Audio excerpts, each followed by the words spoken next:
这个家呀，没有张大铁真得散。我带着我公公婆婆出来旅游，才1天，我公公现在说啥要找个中国老伴。我们先到了西安，因为我公公布莱恩想看兵马俑，我比他们晚到1天，我就把钱给温迪了，让他订。温迪觉得120块钱一张票太贵了，自己上网找了个兵马俑平替，门票20，第2天就给大伙全拉去了。到了地方，布莱恩就产生了第一个疑惑：这个世界闻名的景点咋没人呢？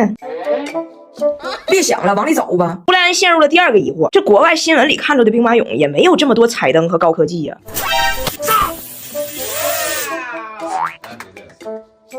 再往里走，布莱恩的第3个疑惑：这价值连城的兵马俑，导游竟然告诉布莱恩可以随便摸。I can't believe we're allowed to touch it. So cool. 他们的头都是可以动的，因为是不放钱。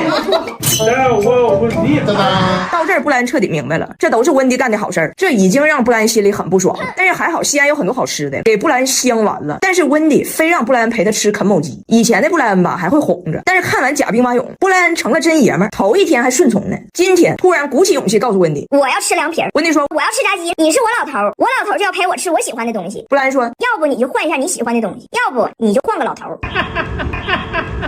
温迪气得扬长而去，自己吃鸡去了。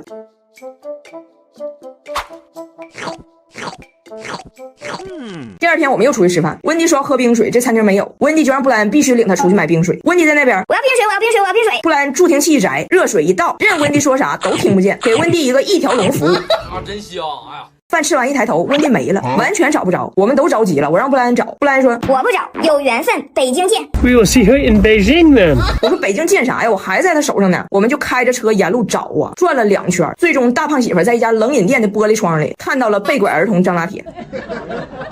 不出门吧还不明显，一来中国这俩人是花钱吃喝收拾屋啥都别进。比如做家务时候，温迪就拿吸尘器，布莱恩已经熟练整上云鲸洗涤机，用完你歇着，他把剩下活全干了，缠头发自己剪，滚刷脏自己洗。S3 Island 超自律，以前大胖媳妇见着污水箱就跑，云鲸直接自律管理，不发臭，完事一拎一扔，看这地板锃亮没水渍，回到酒店直接就吵起来了。 Eat whatever you want. I will just go somewhere else and I will meet you later. Fine, go there. What do I care? You're messing everything up. You're messy. Wait and wait and wait. Will you eat all the spicy food? Listen. 你们俩别说话了，谁要说话先举手 ，OK？ You like Chinese food? I like Chinese food. Don't 称句就行。You no like Chinese food? A little bit. Some things. You 可以饿着。 Cheese off the pizza. I eat cauliflower. It's There's bad. a difference between spice and... 拿起你为什么生气呀？受不了了，他俩太幼稚了，太幼稚了。张大铁要贵的儿童手表，他爸给他买了个老人手机，他一天天拿着个老人机撩漂亮小姐姐，管人家要手机号，还拿着个老人机玩霸总，抢着扫码买单，让我充分意识到有些人生来油腻，不管他有多贫穷。早达最近想要一个小某财儿童手表，可以给人打电话那种，大胖媳妇嫌贵，纠结了很久，最后一咬牙一跺脚给他买了。姐姐买完手表呢，张大铁也想要，大胖媳妇觉得那儿子女儿手心手背都是肉，于是一咬牙没跺脚，怒花65块钱给张大铁买了一个2手老人手机，还告诉张大铁，你就记住，姐姐的表能做的事儿，你的都可以。张大铁非常高兴，他觉得他这个跟姐姐的比更大、更响、更有面子，还更带手电筒。来我办公室找我，手机突然响了，所有人都笑话他。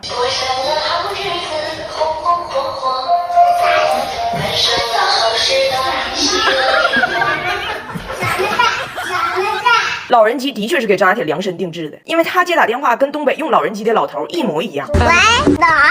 喂，你干啥呀？他姐姐的表可以扫码付款，把表里的付款码朝着店家一扫就买东西了。他认为他的也可以。第2天再放学，姐弟俩去超市买东西，他非得说今天他请，让他姐也往篮子里头装。我们应该大象的还是羊的？别洗是吧？走了。这碗你放，我有钱我去捡啊。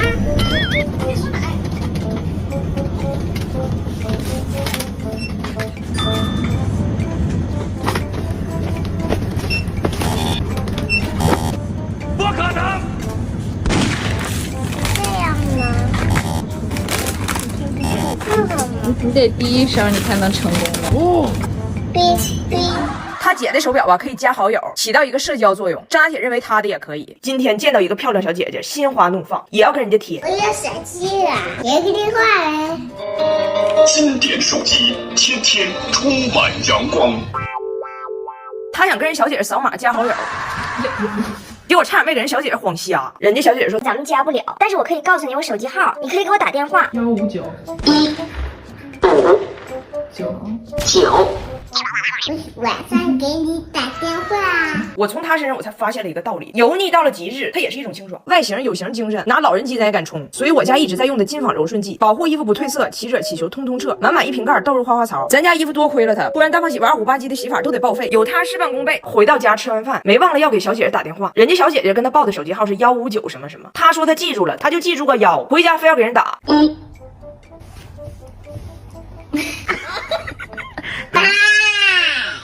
人家老人机最大特点是啥？是亲情号设置，1是他爸，2是我。他一摁1就给他爸打过去。喂，他挂了再拨1又给他爸打过去。拿铁，他挂了再拨1还是他爸，俩人都疯了。为什么又是你？为什么又是你？忘了，拜拜。经典手机，天天充满阳光，阳光。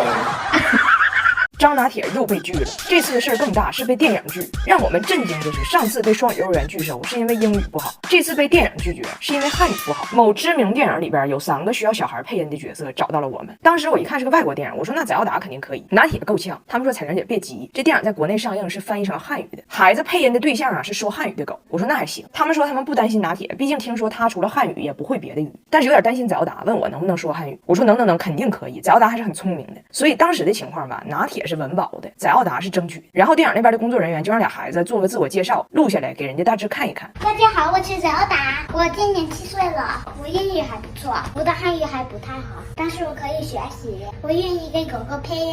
耶！我是张拿铁，我2了。耶！我演机器人，我英语好，我汉语好，我愿意给狗狗配音，我愿意给我愿意给狗狗配音。我愿意给狗狗我愿意给狗狗配音，我愿意狗狗给我配音。面试的结果呢，翟耀达是超出预期，甚至有点惊艳。拿铁呢被婉拒，姐姐是有点洋味儿，弟弟是有点窜味儿。人家跟我说实在是有点难。这个电影 IP 这么多年，全世界都在看这些狗。虽然我们都很喜欢拿铁，但也不能说今年新电影一上，观众都说哎这狗有口音。最后跟我说你做好准备吧，现在这个保大还是保小的问题，大的基本能保住，小的有点够呛。我说我有点不忍心告诉拿铁这个消息，他户口本刚丢，最近就好几个坎儿，受不了这么大的打击。我说你给我1天时间，我恶补一下啊，说不定还有火。我婆婆一听也疯了，谁说我孙子有口音？我孙子肯定行。于是温迪、俩姑姑、大胖媳妇儿、我爸，所有的人都过来跟他练台词。拿铁都懵了，这必须给整点能量。特地挑选的美素佳儿圆月、荷兰黄金奶源地，3重原生力守护肚肚健康，吃饱喝足吸收好才能活力满满。美素佳儿圆月还鼓励大家捐空奶罐变成环保夹，保护黄河生态，你一罐我一罐，肚肚健康又减碳。然后人家台词发过来了，张拿铁只有最后一次机会视频面试了。哎呀，这是什么东西啊？这是什么东西呀？小娃娃。哦，我要飞上天了。哦，我要飞上天了。我不会。发生了什么？发生了什么？打进了。最后人就直接跟我说拿铁呢，孩子是好孩子，但是拿铁给动画片配音，啥狗配完都是东北狗。这就好比赵四拿到了莱奥纳多的脚本给他配音，赵四也很难，除了字儿是对的，其他都是错的，妈妈，你没有被选中。谁没选中我？那人叫谁来着？叫剧他那人叫啥 ？Summer， 对，他叫 Summer。谁是萨摩？我不喜欢萨摩，我喜欢柯基。啥球让我支持呀？啥球让我支持呀？